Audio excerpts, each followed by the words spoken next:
El año litúrgico de don Próspero Guéranger, lunes de las rogativas y el tiempo pascual. Hoy da comienzo un triduo dedicado a la penitencia. Este acontecimiento inesperado parece a primera vista una especie de anomalía en el tiempo pascual, y sin embargo, cuando se reflexiona sobre su sentido, se comprende que esta institución tiene una relación íntima con los días en que nos encontramos. Es cierto que el Salvador decía antes de su pasión que durante la estancia del esposo entre nosotros no es tiempo de ayunar, pero estas últimas horas que preceden a su partida para el cielo no tiene algo de melancólico, y no nos sentimos naturalmente llevados ayer a pensar en la tristeza resignada y contenida que oprime el corazón de la Divina Madre y el de los discípulos, en vísperas de perder aquel cuya presencia era para ellos anticipo de goces celestiales, origen de las rogativas. Ahora debemos referir cómo y con qué ocasión el ciclo litúrgico fue completado. En este tiempo, por la introducción de estos 3 días durante los cuales la Santa Iglesia, tan radiante como estaba por los esplendores de la resurrección, parece querer volver de repente al duelo cuaresmal. El Espíritu Santo, que la dirige en todos los acontecimientos, ha querido una humilde iglesia de las Galías, poco después de la mitad del siglo V, diese comienzo a este rito, que se extiende rápidamente a toda la catolicidad, donde fue recibido como un complemento de la liturgia pascual. La iglesia de Vienne, una de las más ilustres y más antiguas de la Galia meridional, tenía por obispo hacia el año 470 a San Marmeto. Múltiples calamidades habían desolado esta provincia recientemente conquistada por los borgoñones. Terremotos, incendios, fenómenos formidables agitaban las ciudades cual signos de la cólera divina. El santo obispo, deseando elevar la moral de su pueblo, impulsándole a dirigirse a Dios, cuya justicia debía ser aplacada, prescribió 3 días de expiación, durante los cuales los fieles se entregarían a las obras de penitencia e irían en procesión cantando salmos. Fueron escogidos para el cumplimiento de esta piadosa resolución los 3 días que preceden a la Ascensión. Sin ninguna duda, el Santo Obispo de Vienne echaba de este modo los fundamentos de una institución que la Iglesia entera iba a adoptar. Con todo, es necesario admitir que Marmeto no fue el creador de esta solemnidad. Él no hizo más que precisar el modo litúrgico y fijar la fecha. En efecto, sabemos que en Milán estas procesiones tenían lugar no los 3 días que preceden a la Ascensión, sino la semana siguiente, y en España el Concilio de Gerona, celebrado en 517, ordena procesiones los jueves, viernes y sábados después de Pentecostés. Además, Sidonio Apolinar, contemporáneo de San Marmeto, dice que estas procesiones existían antes de San Marmeto, pero que éste realzó su solemnidad. Como era justo, las calías comenzaron. San Alcimo Abito, que sucedió casi inmediatamente a San Marmeto en la silla de Vienne, atestigua que la práctica de las rogativas estaba ya consolidada en esta iglesia. San Cesaro de Arles, en los comienzos del siglo VI, habla de ellas como de una costumbre ya muy extendida, designando al menos por estas palabras todo el territorio de las Calías, que se encontraba entonces bajo el yugo de los visigodos. Se ve claramente que toda la Galia no tardó en adoptarla. Si leen los cánones promulgados a este objeto en el primer concilio de Orleans, celebrado en 511, y reunido de todas las provincias que reconocían la autoridad de Clodoveo. Los reglamentos del concilio referentes a las rogativas dan una alta idea de la importancia que ya entonces se daba a esta práctica. No solamente se prescribe la abstinencia de carne durante los 3 días, sino que el ayuno es de precepto. Ordena también se dispense del trabajo a los criados, para que puedan tomar parte en las largas funciones de estos 3 días. En 567 el concilio de Tours sancionaba del mismo modo la obligación de ayunar en las rogativas. En cuanto a la obligación de guardar fiesta durante estos 3 días, la encontramos también reconocida en las capitulares de Carlomagno y de Carlos el Calvo. La procesión de las rogativas. El principal rito de las iglesias de las Galías durante estos 3 días consistía desde sus orígenes en estas marchas solemnes acompañadas de cánticos suplicatorios, y que se han llamado procesiones porque se hacen de un lugar a otro. San Cesaro de Arles nos enseña que aquellas que tenían lugar en las rogativas duraban 6 horas completas, de suerte que el clero al sentirse fatigado por lo prolongado de los cantos, las mujeres cantaban a coro a su vez, para dejar a los ministros de la iglesia tiempo de respirar. Este detalle, tomado de las costumbres de las Calías en esta época primitiva, puede hacernos comprender la indiscreción de aquellos que en nuestros tiempos modernos han propuesto la abolición de ciertas procesiones que ocupaban una parte notable del día, y esto fundados en la idea de que esta prolongación debía ser considerada en sí misma como un abuso. La salida de la procesión de las rogativas era predecida de la imposición de la ceniza sobre la cabeza de aquellos que tomaban en ella parte, que era todo el pueblo. Inmediatamente tenía lugar la aspersión del agua bendita. Después el cortejo se ponía en marcha.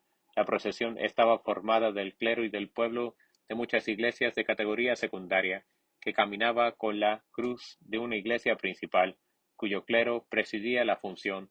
Todos clérigos y laicos caminaban con los pies desnudos. Se cantaban las letanías, salmos, antifonas, y se iba a cualquiera de las basílicas destinadas para la estación, en donde se celebraba el santo sacrificio. Se visitaban las iglesias que se encontraban en la ruta y allí se cantaba una antífona en alabanza del misterio del santo bajo cuyo título habían sido consagradas. Grandes ejemplos, así fueron en sus orígenes y así han sido por mucho tiempo los ritos observados en las rogativas. El monje de San Galo, que nos ha dejado tan preciosas memorias sobre Carlomagno, nos dice que en estos días el gran emperador dejaba su calzado como las más humildes fieles, y caminaba con los pies desnudos detrás de la cruz desde su palacio hasta la iglesia de la estación.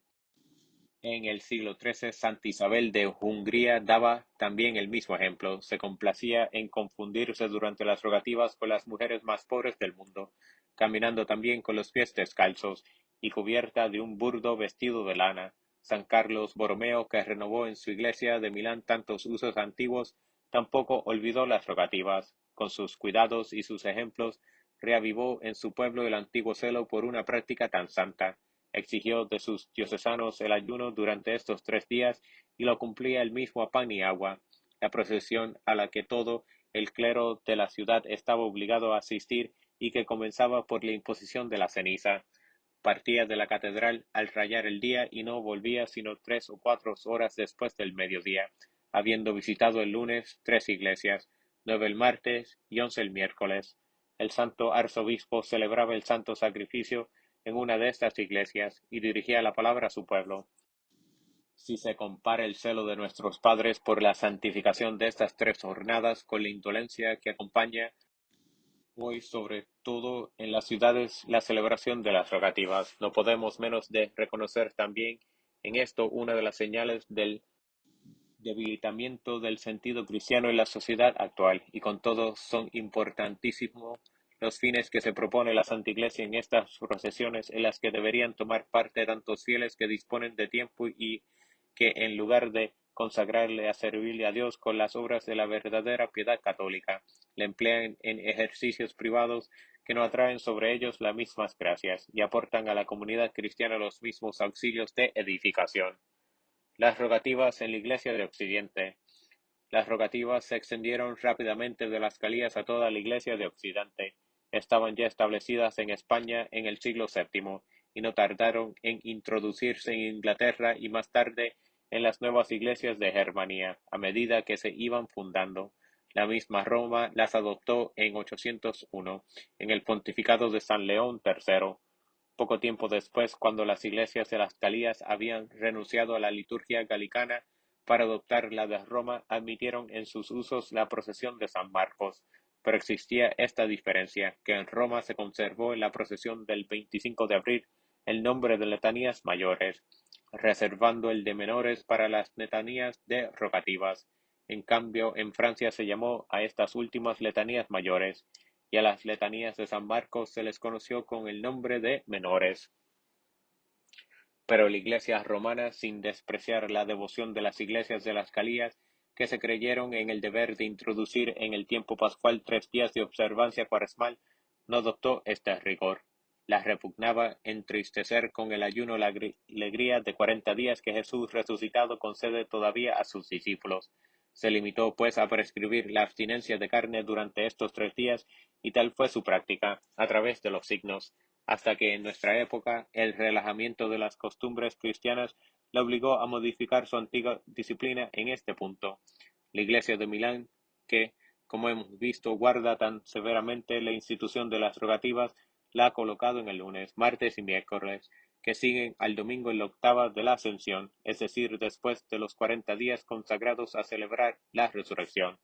Así pues es necesario, para conservarnos en esta auténtica norma de donde la Iglesia romana nunca se sale, considerar las rogativas como una institución santa que viene a moderar nuestras alegrías pascuales, pero no a anularlas.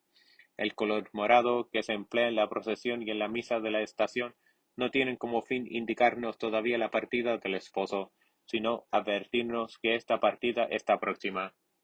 Y la abstinencia impuesta antiguamente en estos 3 días, aunque no iba acompañada del ayuno, era ya como una señal anticipada de la tristeza de la Iglesia, por esta presencia del Redentor que le iba a ser arrebatada tan pronto. Hoy el derecho eclesiástico no menciona ya el lunes, martes y miércoles de rogativas entre los días que obliga la ley de la abstinencia a los fieles. Se vislumbra cierto decaimiento del sentido cristiano en las generaciones de nuestro tiempo.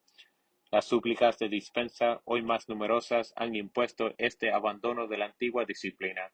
Es una expiación menos, una intercesión menos, un socorro menos, en un siglo ya tan empobrecido de los medios por los que la vida cristiana se conserva. Se doblega el cielo, se obtiene gracias de salvación. Los fieles debían sacar en conclusión que la asistencia a las procesiones de la amistad de estos 3 días ha llegado a ser más oportuna que nunca, y que urge compensar, uniéndose a la oración litúrgica, la abolición de una ley salvadora, que data de tan antiguo y que en sus exigencias pesaba tan suavemente sobre nuestra molicie.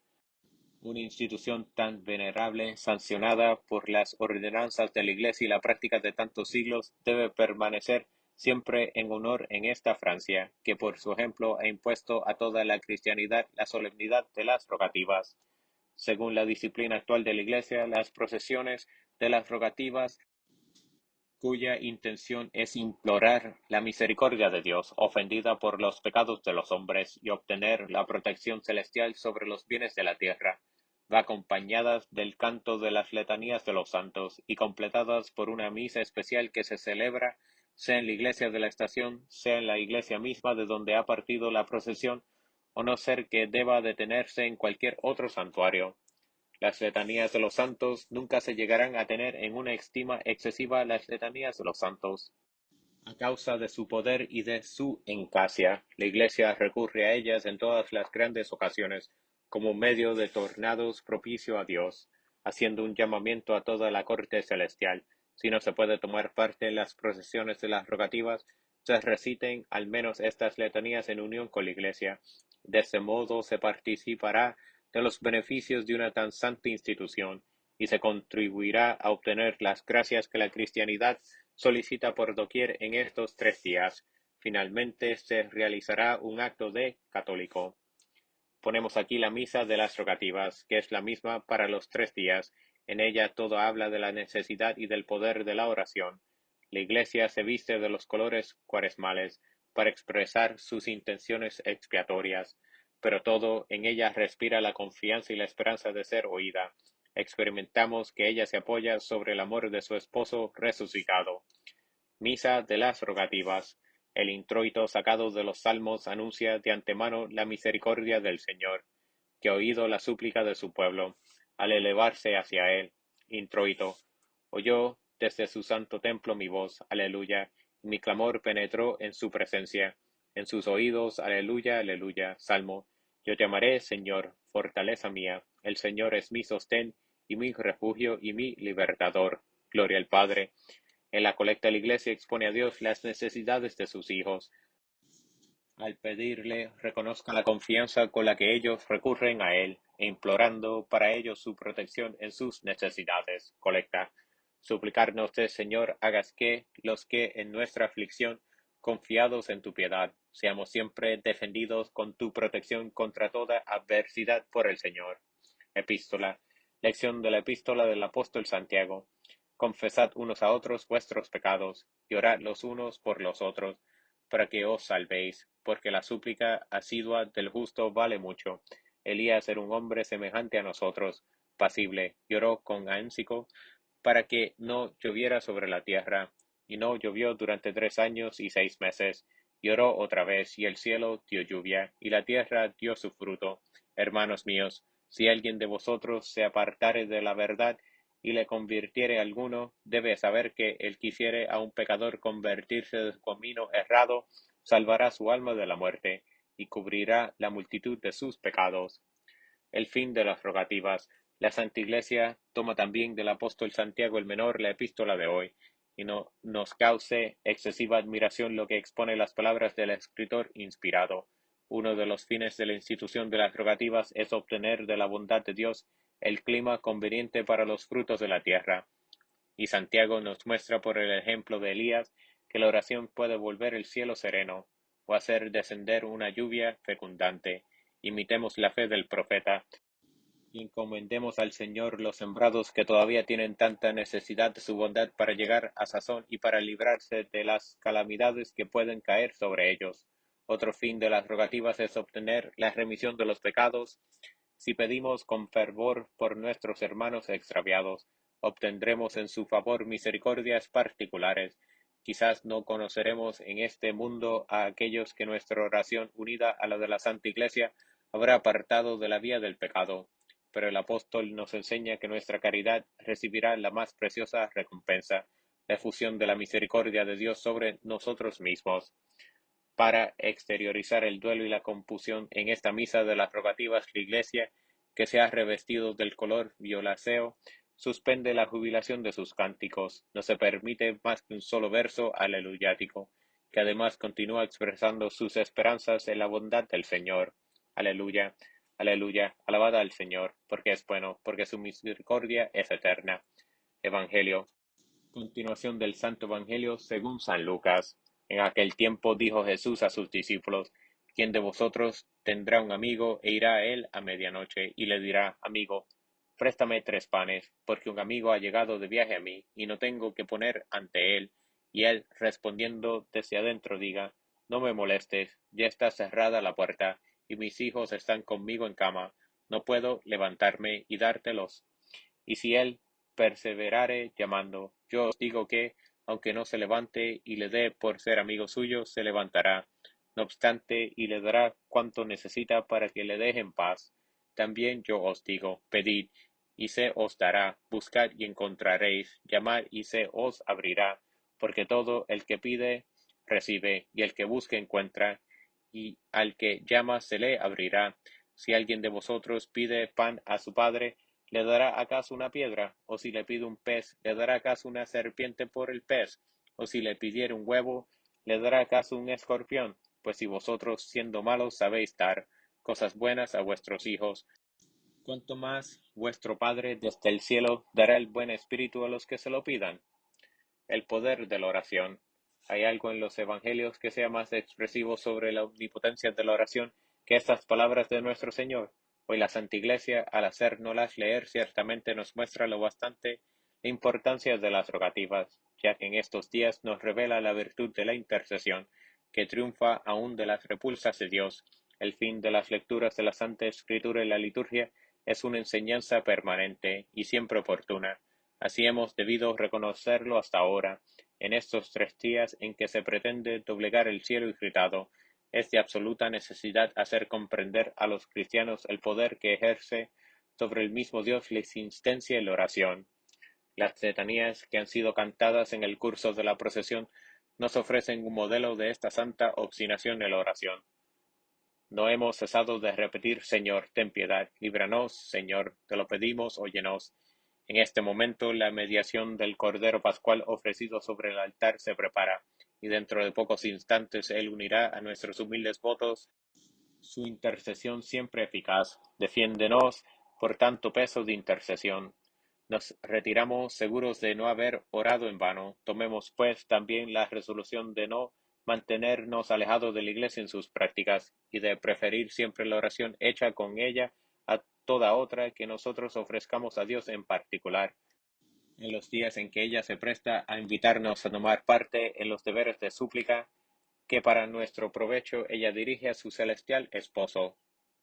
En el ofertorio alaba al Señor, que a pesar de la indignidad del hombre pecador se dejó vencer por sus instancias y vino para defenderle y proveer a sus necesidades. Ofertorio.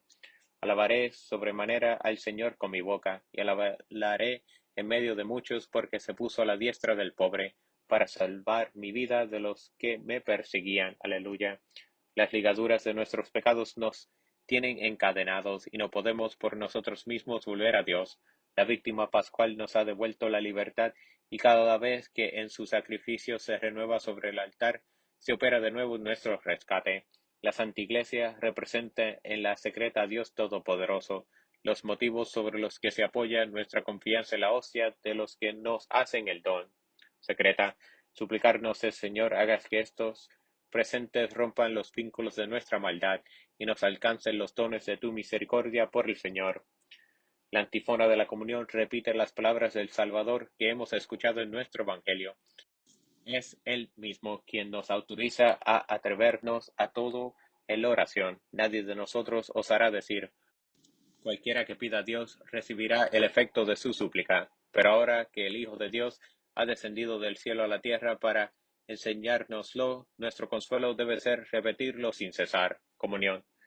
Pedid y recibiréis, buscad y encontraréis, llamad y se os abrirá, porque todo el que pide recibe, y el que busca encuentra, y el que llama se le abrirá. Aleluya.